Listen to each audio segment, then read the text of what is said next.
Eric. Yeah. Hello. Josh. Hi. That's your name. How are you? I'm good. I am not. That's not good. Why haven't we uploaded in a year? Because I'm really stupid. What happened? I lost the audio file for our last podcast, which was my gosh. very long. Yes, it was. And it covered a lot of content, and it was another movie one. Yeah. And yeah, I'm a big idiot guy. So sorry about that, everyone. Sucks. Man. But we're not going to talk about film anymore. Film is silly. It's dead. We're going to talk about music. Because the decade's ended, and I did not see enough movies to do a list about movies. I don't think I heard enough albums to do a list about albums. But we're doing it anyway. Yeah. I think I have, honestly. You've probably heard like... I was gonna say in terms of ratio, you've probably heard like 5 albums to every one I've heard. Like, I don't think that's there were like at least 3 or 4 years where you like had me just by a lot lapping you. Yeah. But I probably heard. How many albums do you think actually came out this decade? This is a good way to start this podcast. How many albums came out in this decade? Yeah, probably like 1 million, right? I don't know. Probably more, but do you mean what do you? I'm trying to think of the exact percentage of albums, like mixtapes and stuff. Because there's been, for sake of the argument, no. Like okay, like unless commercial releases, like yeah, I don't know. Doesn't matter. Okay, this is. Why did you ask that? Because I wanted to see what percentage of albums I heard this decade. It's probably like 1 still. Probably, imagine, but you have heard a lot. Yeah. So we're gonna do a top 10 albums of the decade list. Actually, we're doing 2 lists. Yeah, because we have different taste in music, and that'd be weird to do 1. So kind of what we thought we would do is we each made our top 10, and if we had like overlap for albums, we kind of let the person who had it higher talk about it. And what happened when we decided that, Josh? I don't know. Tell me. You had a higher album every single time, so I had to do another album. Yeah, there were 4 albums that are higher on my list than his, so I just took those 4. There is only 1 album on mine that I don't feel super comfortable being in the top 10, but everything else is pretty good, I'd say, for me. I would say 6 of my 10 I'm super solid with, and then the last 4 I could kind of give or take. But I worked really hard, and this is the best list I could come up with. And we listened to so much music. We'll round of applause. Yeah. Nice. I'm proud of myself. I think I heard more music this month than any month in my life. Like new music or just music in general? Just like consecutive minutes of sitting there with headphones on. That's fair. Well, I mean, yeah, because you had to go through like a whole decade's worth of music in like a month trying to recap everything. I had to listen to every album that came out this decade, which is exactly why I did that. So my list is actually more accurate than Pitchfork's. Yeah, I mean... The Needle Drops. Yep. That's the only list people care about anymore, I feel like. Who's like bottom tier music people? If this ever somehow becomes well viewed, I don't want to name blast anyone. So let's not do that. Okay, you don't have to. But like, if you were to name blast, like, who would you be most worried about hearing their name being blasted? You don't have to answer that. Let's not.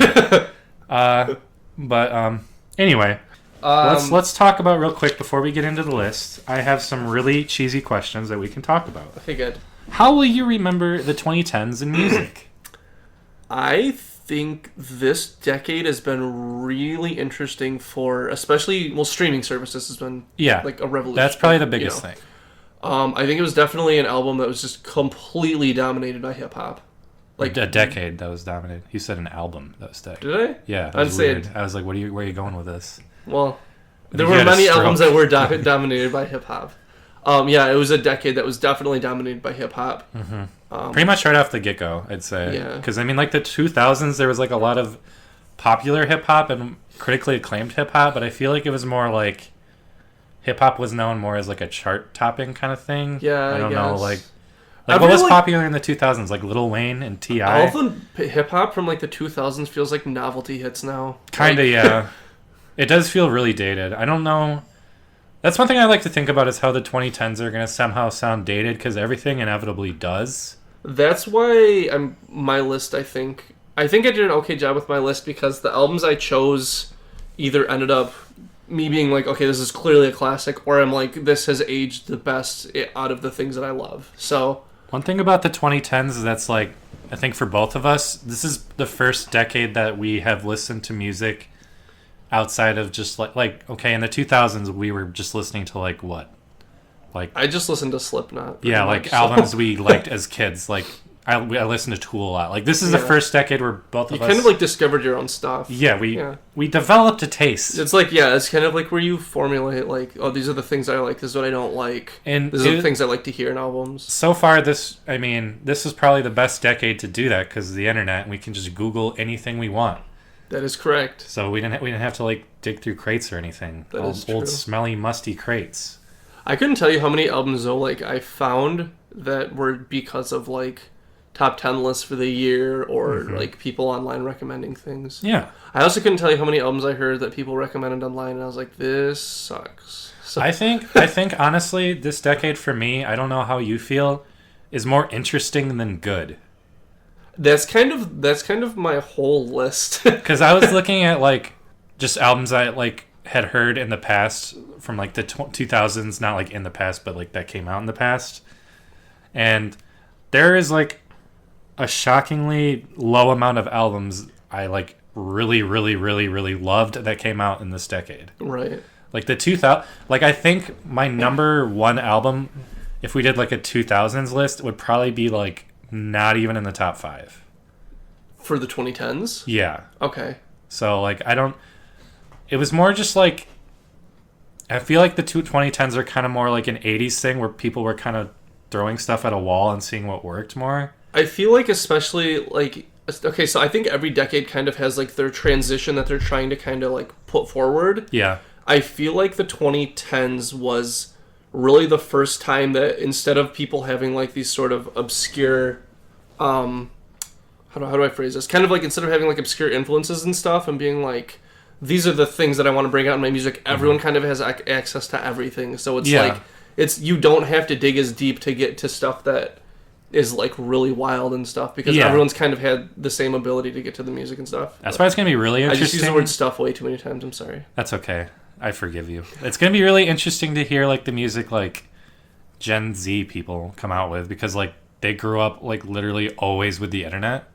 But then they always choose to listen to like mumble rap and stuff. Yeah, all those dang kids with their mumble rap. No, but I'm saying like I think that if you have the opportunity to listen to like anything in the world, I feel like you'd really work hard to try to formulate your own, your own taste and stuff. But, yeah, if you care, or maybe it's just like, I guess it's more of like a complacency versus like a, for lack of a better word, like trendsetters, I guess. So that I kind of already answered this question, but how would you compare this decade to other decades? It sucks.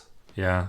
No, I think we touched on that quite. No, I don't think it sucks. I'm just kidding. I think it's just I just didn't have that many albums I loved, but I thought it was really interesting. That sounds like really condescending, but interesting. What were some notable trends of the 2010s?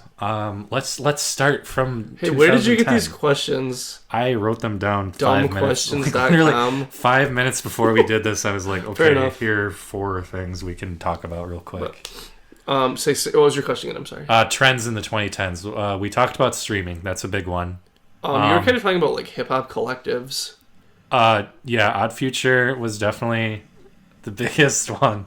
I hope there's no snoring dog. My dog is sleeping next to us. That'd be nice though to hear. So hip hop collectives. You said Odd Future. Odd Future, Brockhampton probably too. Odd Future, Brockhampton. Odd Future. I feel like started. Okay, you have to go, Brody. Brody, come on. Oh, and he's farting too. So. Oh my God, come on, Brody. Come on. Why? Come on. Brody, you're so old. I love you. Come on. Yeah, go lay down somewhere. Go lay down. This is all staying in. Yep. Okay. We got Yes Man by Jim Carrey on the TV too, so that's great. Did you know Jim Carrey's my favorite actor? Mine too. He's my favorite musician as well. He's also my favorite. He was in good transition. He was in Odd Future Wolfgang Kill 'Em All. That's crazy. What was his name? Earl Sweatshirt. I don't know. The dog just went behind me again, so hopefully he doesn't snore.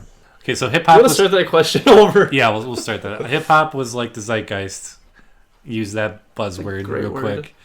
Of this decade. I think what kind of started that, oddly enough, was probably like mixtapes from like people like Odd Future, Wolfgang, Kill Them All, and Mac Miller was a big one. I don't know if you remember that. Remember Lil Wayne had like a ton of mixtapes, but I feel like that was more in the 2000s. I was gonna say I feel like that was too far before. Yeah, I guess that kind of started the trend. Also, Chance the Rapper. Oh, that's true.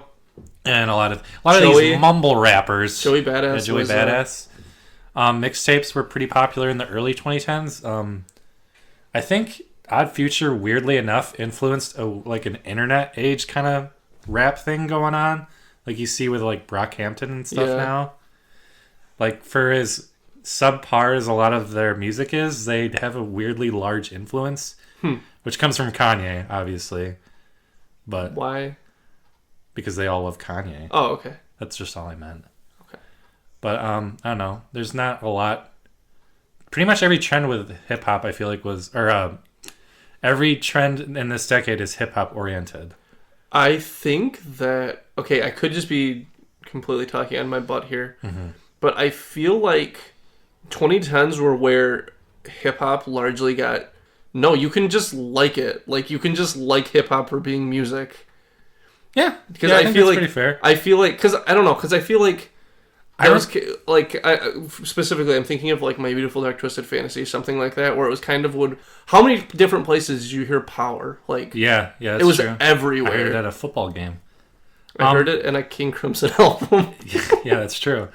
I was gonna say I also hear a lot of weird stories about people like who are probably a little bit older than us, where like listening to Kanye used to be not cool, apparently. Yeah, I don't know what was up with him. And like it was like, dude, he's not real. Like he's not like talking from the streets or whatever. And that kind of mentality doesn't exist really at all anymore. Yeah. I feel like most people don't talk from the streets, to be honest. They talk more from the sheets. That was not a good That's joke. staying in. We'll leave it though. That's staying in, baby. My favorite trend of the decade by far. You ready? Auto-tune? Vaporwave. Oh. I do love me some Vaporwave. Vaporwave. I think you love it more, though. I actually don't. That's the thing. I just think it's really interesting because I think most Vaporwave kind of sucks. Because it's like... gimmicky. It's just like vapid, I guess. That's fair. But the whole like idea of Vaporwave is just really interesting to me. That like, I don't know, it's kind of like... I'm going to use a buzzword here. It's very postmodern. Where it's like not even... What were you going to say? I was going to make a comparison to Plunderphonics, but I feel like you're going in a way different direction, so I'm going to let you continue. It is, yeah. Like I remember when Vaporwave first came out, I thought it was just going to be kind of like a subgenre of Plunderphonics. But it's kind of become more popular than I expected and more like straying away from like the tired trends, like the whole 80s elevator music thing. Yeah. The whole, what is that, computing of Lisa Frank song, the Floral Shop song that everyone knows. Oh, yeah, okay. It kind of strayed away from that, kind of became its own genre, which surprised me a lot. And then you have like future funk too. That is correct. Everyone likes future funk. My dad likes future funk. Yeah, who doesn't like some Saint Pepsi? But I don't know. Just the trend itself is really interesting. I think like the visual aspect of it is cooler than the music itself. That's fair. I guess. Yeah, it's kind of got like its own. I mean, no pun intended, but like aesthetic. Yeah, like. I mean, very, very Marxist, very anti-capitalistic. I'm using some really big words today. That's true, though. That's the whole thing with it, is anti-capitalism, I guess. Am I just not aware of this at all? Yeah, no, it totally is. Okay. I'm not just being I'll take your word for it. You should watch a Vaporwave documentary. There's this Vaporwave documentary I will recommend. I think it got taken down, but re-uploaded. It's by like Wolfenstein or something. It was really cool. Yeah, I don't know anything that's going on here. Mm-hmm. Well, you should just listen to more Vaporwave. But I do like music. We should probably get into that then. Yeah, how about like some honorable mentions? Like what didn't make your list? Let's get started with the actual. Well, what didn't make your list that other people like? That other people like?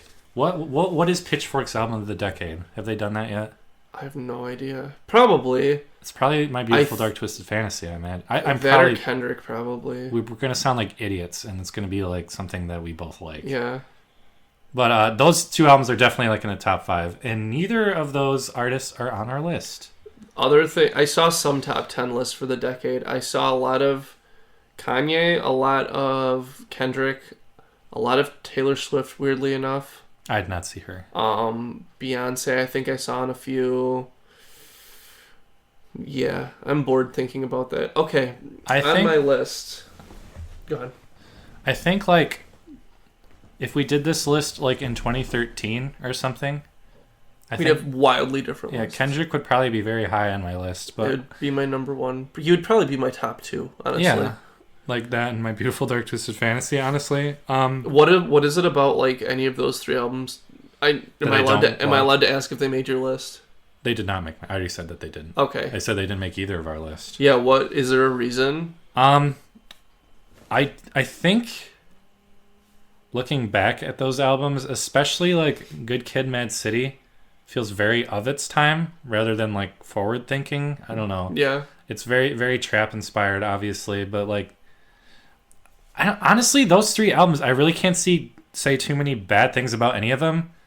They just don't really click with me that much, I guess. Yeah, I was gonna say I don't have any complaints other than just like they're not my style. Yeah, exactly. It's like I don't want to sound like I'm trying to be pretentious and not put albums that everyone else loves, but they're just not albums I listen to that much anymore. Right. But if I had to pick one, I think My Beautiful Dark Twisted Fantasy is probably the most important of the three. That's fair. Because it ushered in a lot of new rap men, whereas I feel like Kendrick albums just sound like they kind of sound like the peak of what hip hop was going for this decade almost. Yeah. And whereas Kanye is kind of the one that ushered that sound in the first place. Yeah, I feel like you almost have two completely different things going on. Kendrick's kind of like the pinnacle of what is the sound of this decade to some degree. It's just is like I guess we should say is like just really well polished instrumentals that are super catchy and super innovative, I guess, and layered, and then like lyrics that aren't crap, I guess. Sure. Because that's the main complaint with Kanye is like his instrumentals are amazing, but he's talking about his penis half the time. Yeah. But so I guess that's what I mean by the pinnacle. It's kind of like reaching like exactly what people were looking for. Yeah. With hip hop this decade, and that's probably why it's on a lot of people's top 10s. I mean, it's probably like still one of the more impressive albums, those three. I was gonna say, I feel like the way that I hear it described is a lot, or the way that I hear it described a lot is like it's an important album. Mm-hmm. Which usually when I hear that word, I immediately kind of tune out. Yeah, it is a way of like getting away with not explaining why you like something. Right, it's exactly. Just like, you just kind of assume that it's like widespread, that everyone kind of has the same opinion, so it's like you don't have to go into detail. Yeah, politics aside, I would say Beautiful Dark Twisted Fantasy is still important though. Yeah, I know, I agree. Because, I mean, it not only did it kind of bring Kanye to, and like, because what came out before My Beautiful Dark Twisted Fantasy, 808s. I know people like that one, or say that one's influential too, and it definitely is. But I think My Beautiful Dark Twisted Fantasy just had such an appeal. For me, everyone. I feel like it was the first time that I heard Kanye, instead of being like, oh, he's a great producer and like a whatever, like rapper, mm-hmm. or like, oh, he made a really like clever, funny song that is whatever. Mm-hmm. I feel like it was the first time I heard him. I'm like, oh, he's composing. Like, yeah, I hear like All of the Lights or something, and I'm like, oh, there's a lot to sift through here. Would you say that Beautiful Dark Twisted Fantasy is probably the peak of Kanye at this point? Yeah, I don't think it's my favorite album of his though. I think it is, and I think it is still my favorite. Honestly, okay. It's his least. I mean, it's spotty to me. I think that's the only thing holding it back from my list is like. I don't really care about Runaway, to be honest. I know that's like probably not a popular opinion. Not really big on Blame Game. Not really big on Hell of a Night or Hell of a Life. Is that what it is? Hell of a Life. Yeah, that song's very forgettable. What about forgettable. So Appalled? I like that song, but I think it's like kind of boring after a while. I don't know. But songs like Power and Devil in a New Dress are like amazing songs. Devil in a New Dress, I think, might be my favorite beat ever. Those two songs are probably my favorite Kanye songs ever, fair. Honestly. But so some honorable mentions that I had that aren't going to make this list. Starting with rock, which rock, let's be honest, had the best decade this year. Rock music is thriving. Greta Van Fleet topping the charts. Yep. Topping the critical acclaim. I mean, you look at what like Linkin Park did. You look at like a lot of these bands that had like from the 90s that had like these big resurgences, like Korn. Oh, massive album this decade, dude. Yeah, definitely. Didn't he have an album with Skrillex this decade? I believe you are correct. That might was have been that before. Korn or was that just... No, it was Korn, I okay, think. it was. But one rock album that wasn't a disaster that I have on my honorable mentions is Cloud Nothing's Attack on Memory. Good album. Which is a good case of a band making one good album and then making nothing that I care about at all. Can I make one comment on this album? Go ahead. I feel like they made a really great album with nothing. Yeah. Like, I don't know, like, I don't have anything, like, I couldn't tell you the topics of, like, any of the songs or anything. Like, they all kind of sound similar, but they all have, like, their own, like, catchiness and their own feel to them and stuff, which is really... I don't think they're that, like, innovative or anything. I think they're just really good album. It's just a really I think good it's album. really solid. Yeah. Another album I had on my list that I'm going to probably mispronounce, Hyari Pamu Pamu with Nanda Collection. Yes, that Josh, one. tell me about why you love this album. I just the whole thing is... Josh does not know what this I don't album know. is. I don't know what this is. It's a J-pop. I think... Fuck, is she from Korea? No, I think she's Japanese. Okay, Come on, Eric. It's a J-pop album, which I know already a lot of groans, but it's super, super fun, super hyper pop, kind of really well-written songs, really crazy instrumentals, but it's just not as good as the other 10 albums on my list. Sure. I think that goes without saying. I need to go faster. Okay, Milo, Who Told You How to Think? Good. Is Peak of That Man. Very, very good album, just not as good as others. Kiro Benito, Time and Place. Very good. Another really great album. Daughters, You Won't Get What You Want. Overrated. Josh is a bad man. I think this album is very, very good. I just don't listen to it as much as I expected I would at this point. I just kind of... It's sort of like you have to be in a specific kind of mood, I guess. You know? Sure, and I think certain songs about that off that album kind of grew off of me, specifically like Satan and the Wait. Huh, okay. And among others, but it's a very, very good album. Probably the best, one of the best rock albums, which means nothing, of this decade. Caroline Polachek, I think I pronounced that right. Pang, just really, really good pop album. That was this year, I believe. It was. She was in a band called Chairlift. She had a really annoying song that you probably know where it's like, I tried to do handstands for you. I tried to do... I don't know what that is. Yeah, you do. Okay. It was on like a Target commercial or something. Oh, okay. Chuck Persons with Echo Jams. Okay, here we go. According to, I think they're called Tiny Mixtape, it's the best album of this decade, which is hilarious. It's pretty much the proto Vaporwave album. And I used to like really, really like it. And now I think it's kind of a joke, but I still really like it. Wasn't that album just kind of made to be a joke? Yeah, completely. But there are like genuinely really intriguing moments on that album. But then there's also songs that hurt my ears because they're so loud and poorly produced. Yep. But most of it's really good. Same thing with R+7. R+7 is just...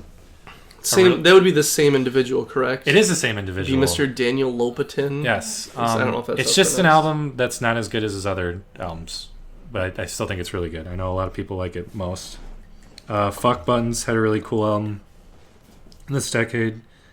And lastly, Death's Dynamic Shrewd. I'll Try Living Like This. Shroud? I thought it was Shrewd. I think it's Shroud. One of us is an idiot. Yeah. Or both. Yeah, that's true. But there's no way neither of us is. I'll Try Living Like This. Just really cool, creative album. But it did not quite make my list. What did you have on yours, Josh? So, I was a little bit surprised. It was probably my favorite artist of the decade did not have an album that made my top 10. That would be... 100 Gex. Correct. I still don't know what that is. I don't get this joke.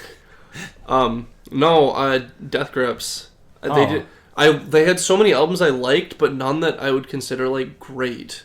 They just were consistently like, this is what we do, and enjoy it. And I said, okay, Mr. MC Ride, sir. I think you upset a lot of people when you just said that. I know.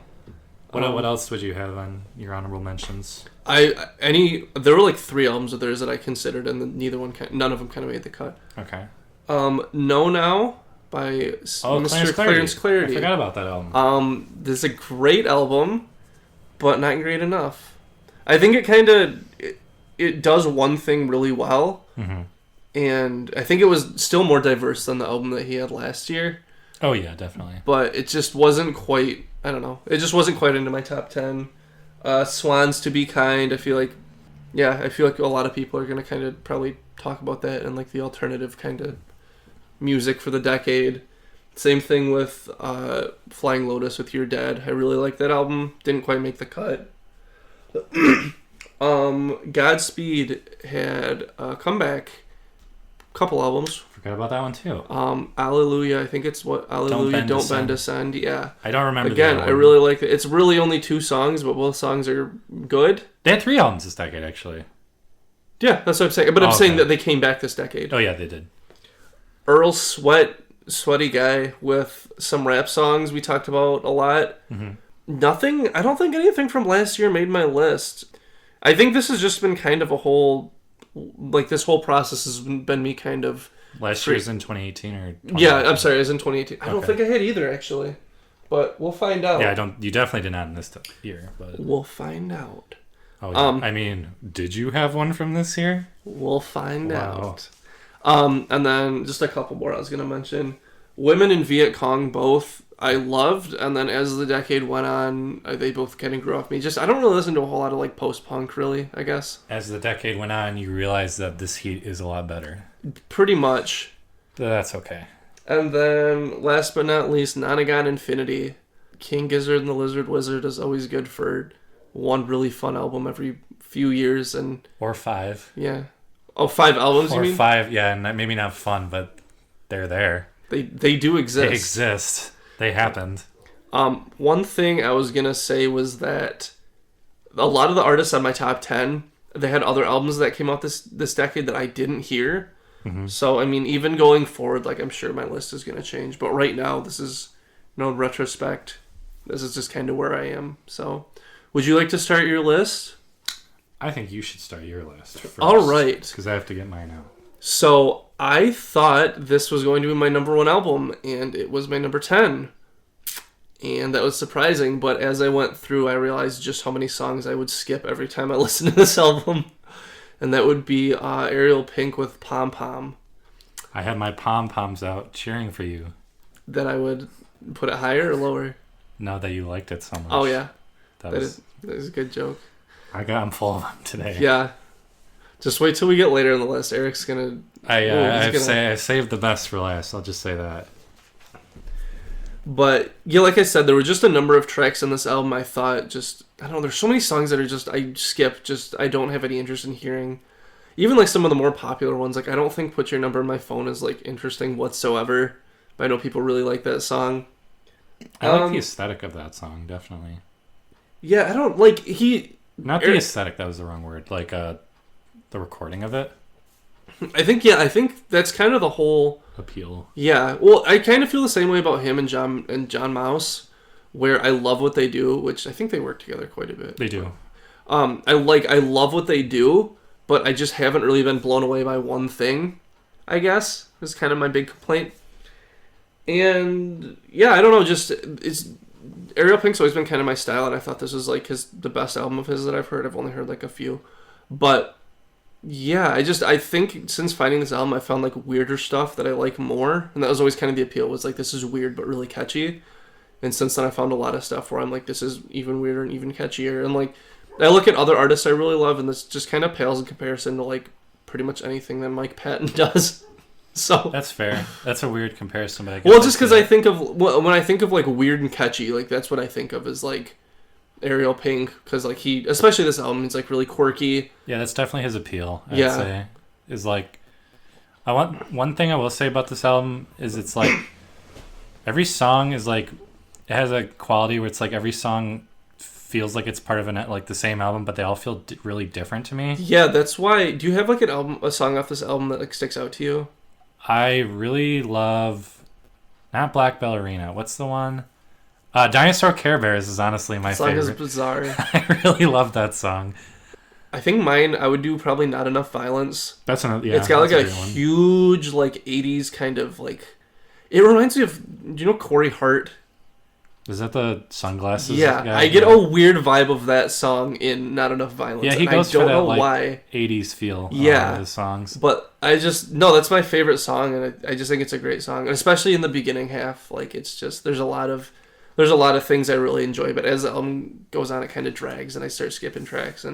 But it's just on the whole, it's a really fun album. So. White Freckles is another really good song too. White Freckles is. Well, I'd say White Freckles, Four Shadows, and Not Enough Violence. I think they might come back to back to back. Sure. The first half is way better than the second half, honestly. So, but those would probably be my top three in no particular order. Yeah, if this wasn't on your list, I would definitely have put this in my honorable mentions. That's fair. Would you like to say your number 10? All right, we'll put Ariel Pink in the dust, Josh. Yeah, get out of here. Get out of here. So this is going to be probably the album I have the least amount to say about. But Grouper, AIA, Alien Observer. Grouper it's a Grouper album, so basically it's good. So it's basically just a lady. It's really good, actually. Creepy. My gal, drony song. Elizabeth Harris, always got the great ambient albums with some drone. This one is way dronier than the other album I really love by her, Dragging a Deer Uphill. Is it something along those lines? That's it. I think that's what it's called. I thought it was Dragging a Dead Deer Up a Hill. Oh, maybe you're right. Shoot. We don't like her that much. I know. I really do. No, I do really like that album. I love that album. I have not heard this album before. It's just a heads up. You'll probably like it. I mean, it's a lot more drony than Dragging, as I said. Dragging has a lot more like songwriting to it and variants, if that kind of makes sense. Sure. There's like a little bit more diversity to it, where this kind of feels like one central idea, theme, over the course of 6 different songs. It's only 6 songs? Yeah. Are they all really long? They're like 7 minutes. It's not like a terribly long album.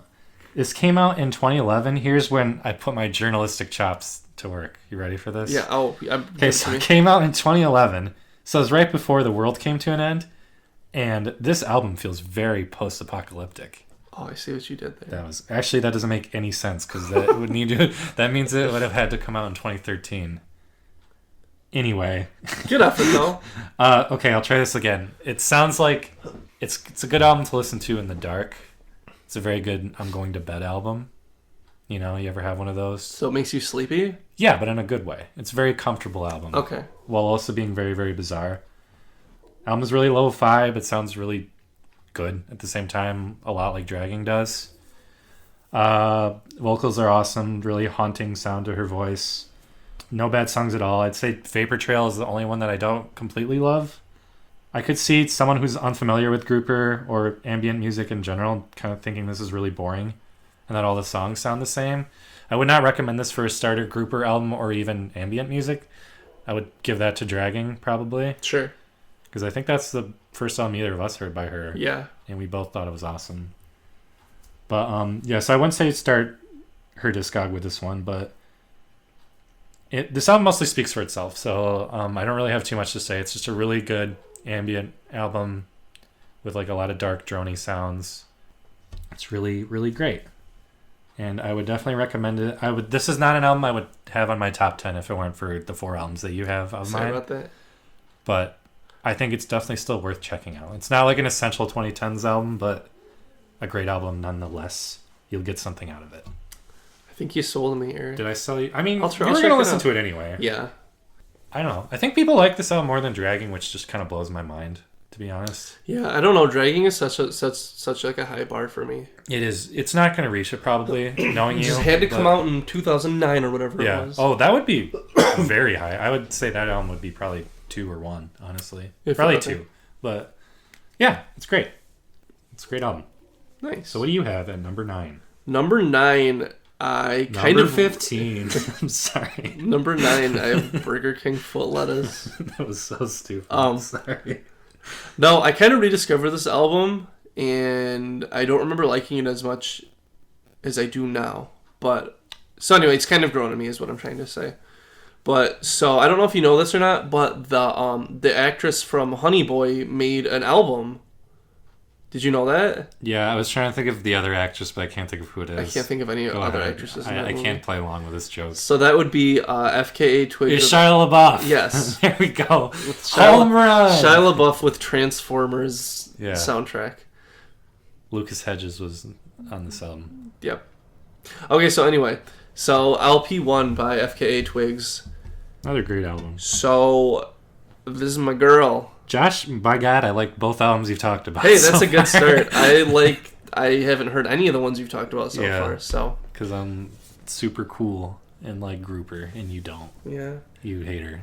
This is kind of an example of another album that's kind of hit or miss. And whereas there are like songs I skip a lot in Pom Pom, this one I just feel like some of the tracks just clearly don't have the same amount of effort put into them. Where you hear like 2 Weeks or Pendulum, and they're just super intricate and really kind of like a trip to listen to. And then you hear a song like Closer or Hours, and you're like, okay. And then my other big complaint about this album is that it gets a little bit formulaic. I feel like it's very much like verse, chorus, bridge, chorus, and then it just kind of ends. Mm-hmm. But no, this album is just wild, and I feel like she's talented enough to where she could make really, really accessible music, and still she chooses to go with like this really bizarre, over-the-top kind of persona, almost kind of Bjorky, but not quite to that degree, where it's like She definitely borderline unlistenable. I just said Bork. I was gonna My say. dog says that too. Did you hear her new album this year? I did not. She has a couple albums that I haven't heard. I've heard LP1, and then I heard Melissa a couple years ago, and I think that's she it. And then is there's that the new one. okay, so I haven't heard the new one wrong. then. I think she had an EP before, but I think the you're new right. one is even weirder. I would say Okay, now I really have to listen to this. almost to a fault. I would say. Okay, Where interesting. This album kind of straddles the line between like experimental and like very, very catchy. Yeah. Where the new one I feel like is too much in the experimental side, which can be a good thing, but I don't know, for me it just didn't work super well. Gotcha. Yeah, I love this album too. I think it's great. It would be an honorable mention for me. Sure. Same with Pom Pom. Yeah, her voice is just like haunting to me. Just like, got I an don't know how to awesome explain voice. And she dated my man Robert Pattinson. I thought they were married. Are they? I think they got married, and I think they got divorced, but I could be wrong. That's sad. They would have been a power couple, Yeah. quote unquote. But yeah, Pendulum is up there for favorite songs of this decade. Honestly, I think it's awesome. Pendulum is a great song. Yeah, that would probably be my choice for like my favorite song. Just that song's just wild. A lot of vocal harmonies, a lot of I don't know. Just everything about this album is really wild to me. Shit, I'm trying to remember who produced this album, and I can't remember. So Steve Albini. yeah, I think it was Steve Albini. He made this album. Sorry. Do you mind? I've been holding that in. But I know that they're a cool guy or girl. Yeah, I don't whoever it remember. is. Good job, whoever you are. But okay, yeah. So that's my number 9. Okay, my number 9. We're gonna have a lot more to talk about, and I wrote a lot more for it. Sophie. Yeah. Oh, we talked about this album last year. We did actually. Yeah. Correct. Oil of Every Pearl's Uninsides. I don't know any of those words. I don't know. It's a pretty cool title. I really like the album cover too. Correct. The album cover just makes it look like an important album. You know what I mean? Yes. Where you see an album cover and it's like, that album's great. There are definitely times where you see an album cover and you just know, like, oh, I'm not going to take this seriously. Like I always think about that Say Anything album where he's making the stupid face. And it's just horrible. I'll you just if I remember, I'll put this up. Yeah. I will. But okay, so Sophie, I don't think you're too familiar with PC music or bubblegum bass. I'm gonna guess. I've heard a little bit of bubblegum bass, I think, Okay. but I usually can kind of affiliate that with like sort of wonkier kind of production and stuff. It's just it's basically just hyper pop with like very like kind of post-industrial type production, almost like I want to say a Blank Mass mixed with like Britney Spears or something like that. I don't know. So this is probably the best album affiliated with PC music. What's PC as in like a computer? It's like it's a label. Okay. And they kind of I don't know if you meant like politically correct. Yes, politically correct music. Okay. No, that's why I was like I literally didn't know what you were talking about. What's cool about artists that fit that kind of description is they're really fucking fun to listen to. Not only that, but they rarely take themselves too seriously.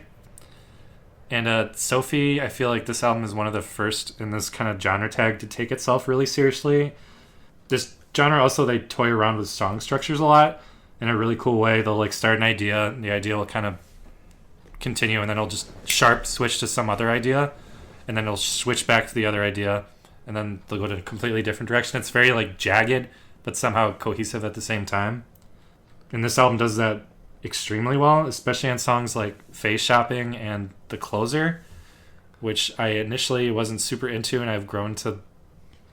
It's just an insane song. That's just what I think of every time I think of the last song, because it's like so like. Thank you. You're welcome. Thank you for that inclusion. But yeah. Okay, I'm done. But when people do that kind of thing where they have an idea, switch to another idea real quick and go back to a different idea, is a lot of times it can come off really like ugly, maybe irritating or uninspired. A lot of Girlfriend of the Year songs do that to me. She's another PC music person. This album is just really creative and really, really forward thinking. Some really good words I just used right there. On top of that, there are some like just almost straight pop songs that I think are really awesome, like the opener and Immaterial. Immaterial is probably the best example of what bubblegum bass is on this album, I'd say. Okay. Where everything else is a little bit more experimental.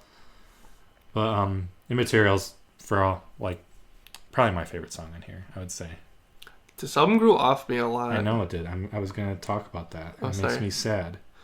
This album just feels really reliant on production. That's the point, you dummy. But I get bored. Well, I feel like I would also like to have a song that's really interesting. I think that I think is just wrong. I think all these songs are very, very interesting, with the exception of Pretending, which I think is kind of lame. Yeah, seems kind of like pointless. At the second like leg of this album has a little bit of like a lull, I'd say, especially like no, Infatuation or something, like just a little bit too long.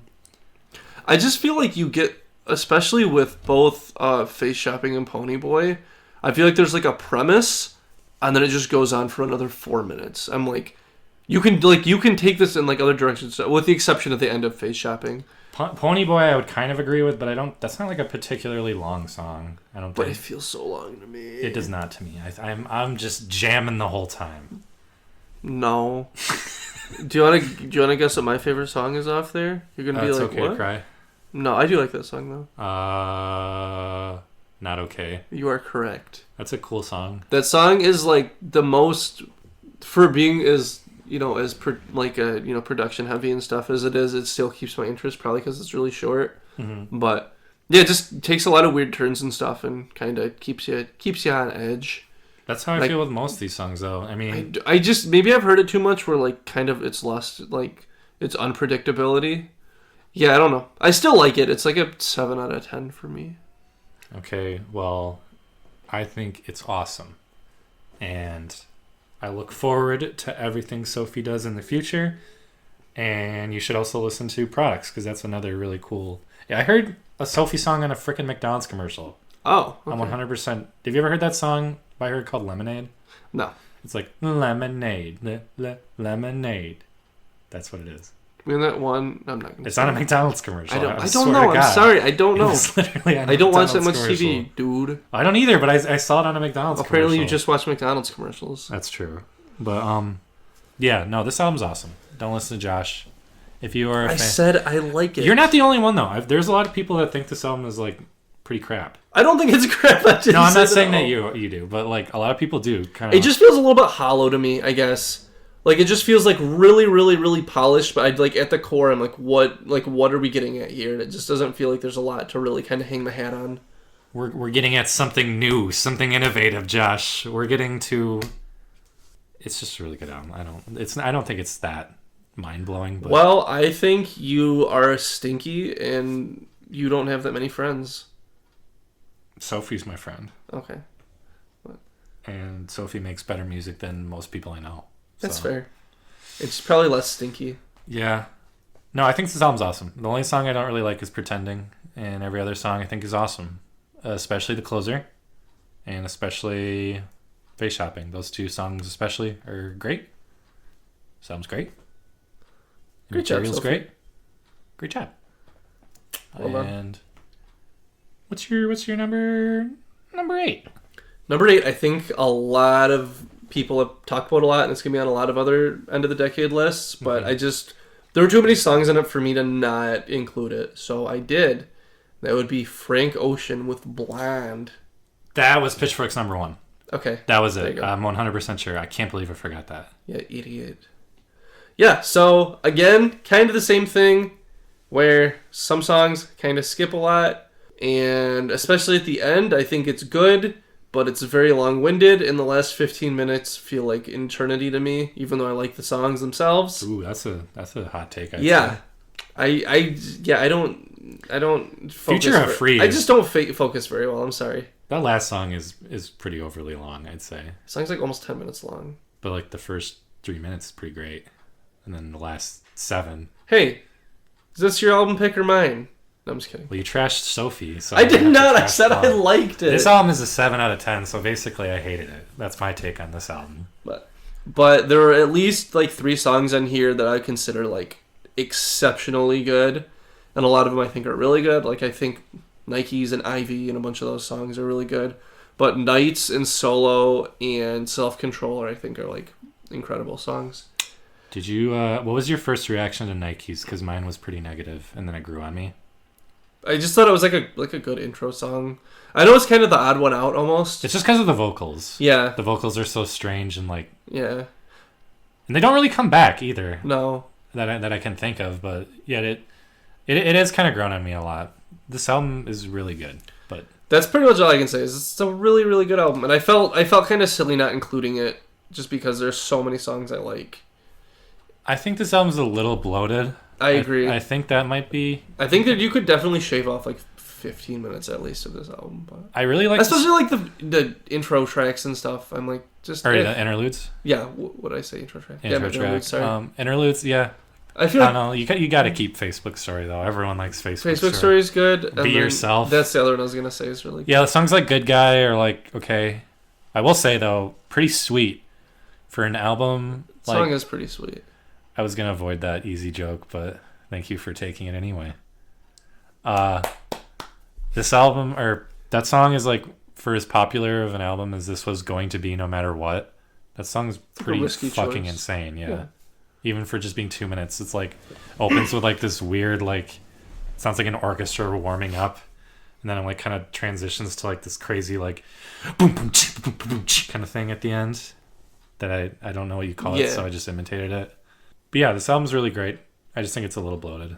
Yeah, that's the only reason it didn't make my list. It's probably an honorable mention too. Fair enough. Not a lot to say about Frank Ocean Blonde, to be honest. No, I just like I said, like it's been done to death. It's just a really great album. Toss it on my list. Why not? I mean, it pretty much. It's crazy for an album that was like that longly anticipated to live up to expectations. Though. That's true. Like that rarely happens. Like Chinese Democracy or what's the other one people always say? The Dr. Dre one. You're only smart if you can remember it. Detox. That's what it's called. Yeah. But yeah, no, this album lived up to the hype, and I mean, he's definitely one of the best, like, really popular artists. Right? I do love his voice and everything too. Yeah, like, he's got a great voice. Makes great musical choices, and all the singles afterwards were really good too. I thought. I haven't heard them. Chanel. Or Swim Good. I'm just kidding. That was 20. That was an oldie. That was like 2011. How do you like this compared to Channel Orange? I think Channel Orange is good, and this just does everything much better. I would agree. What is your number 8, sir? Melt Banana. Melt Banana. With Fetch. We're going to fight over this one. Did you re-listen to it? Yeah. Oh, man. Still a 7. That's fine. So you hated it. Yeah, I hated it. It's a 7 out of 10, so you hated it. It's not like 7's a good score or anything. I mean, it's 7 out of 10,000. That's pretty shitty. Yeah, Charlie's definitely still my favorite album by them, but this is close second. So Melt Banana, Japanese noise rock band. I don't know. Noise rock is a weird tag for them though, because like they definitely don't sound like the Jesus Lizard or something like that. They're not. Yeah, that's fair. They're not nearly as harsh. They're way more fun. They're kind of almost poppy at times. I don't know if you'd agree with that. I do agree with that. There's at least some pop music sensibilities like sprinkled into their bursty songs, I guess. The whole thing is just catchy. It's kind of bubbly, straight to the point, replayable. While still being really kind of out there and different than most rock albums. It's probably the best rock album this decade, for me at least. That's fair. Besides Greta Van Fleet. I don't know, I'd say Spastic's probably the best word to describe this band. It's definitely not for everyone. In a decade where rock has been, let's be honest, pretty shit. Yeah. This album still stands pretty strong. It's also an album I'd say you get the gist of it very, very quickly if you're going to like it or not. Yeah, they're one of those bands where you can listen to one song and be either like, I'm going to hate this or this is interesting. Yeah, it's definitely not a song I'd play for grandma or anything like that. Like, if I was in a car with people, I wouldn't start playing some Milk Banana unless I was with really cool people. Don't play it with a banana in the car. I think a complaint that you might have that I'm predicting you're going to say is it's kind of just this band by the numbers. I'll agree with you 50%. I don't think that's necessarily wrong, but I think the songwriting on here is so sharp, I could really care less about it not being a completely unique record for them. They're unique enough in their as a band itself, so like, I don't know, if the songwriting is there, I think it's pretty great. Like, it's definitely a unique noise rock album too, let alone rock album. Probably wouldn't start with this album for Milk Banana. I'd probably start with Charlie. Oh. That's probably not a popular I think this is probably the one that most people start with. That's fair. Just do you. Most of their albums are pretty similar, so you can't really go wrong. I've heard 3 Milk Banana albums, and this is my least favorite That by far. is wrong. I just love Charlie because it's Charlie is so ridiculous and so over the top. Charlie's weirder too. I think there's a lot more. Yeah, I think that's my thing. Is that this feels a little bit. This might sound stupid. This feels more like just kind of like a rock album to me, I guess. Whereas I hear Charlie and I'm like, this is kind of hard to listen to at times, but I love it. Mm-hmm. And the only song that really kind of stuck out to me, if I remember correctly, is "Lied Lies." Is really the only one. What about Hive Mind? None of the songs really stick out. Candy Gun? No, they all just feel like they kind of just feel like watered down Melt Banana songs that I like more. So, but okay, so watered down means well produced, I guess. Yeah, actually, kind of. I would, kind of actually. I would rather have the more raw Charlie era stuff. Okay, that's fair. I get that, but I don't think that the good production detracts from this album. No, I don't think so. I think it makes it more like. The dynamics of it are better, where it's like the loud parts are loud for a reason, whereas Charlie's more just like, here's a bunch of fucking noise in your face. Right. It is more interesting, but this one's just like a quicker, enjoyable. It's very much to the point. It's also a 30-minute album, which is perfect. A lot of bands that like have like a kind of one-note aesthetic. I don't want to say that about Milk Banana, but they very much have a sound and they just stick with it. 90 minutes long and it's roughly the same sound. It gets boring really, really fast. It wears thin. So I commend them for having that short runtime. Keeping it concise. Keeping it concise. Concise is a good word. Speaking of concise, we've done a horrible job of being concise. I think we were going to do 10 through 5, but we're at almost an hour. This is what I thought was going to happen, though, because like the whole part before. Yeah, I didn't think the intro was going to be that long, but hey, it's cool. It's good. It's good talk. So but we'll have 7 through 1. Yeah, I think we'll do 7 through 1. We could even do 7 through 4 and then 3 through 1 if you want to do it in that whole. Okay, I guess we'll see how it goes. Yeah, we'll see how it goes. But anyway, I'm hungry. We'll be back. We're going to get a pizza, I think, because I am extremely hungry. But thanks, guys. We'll be back. Bye.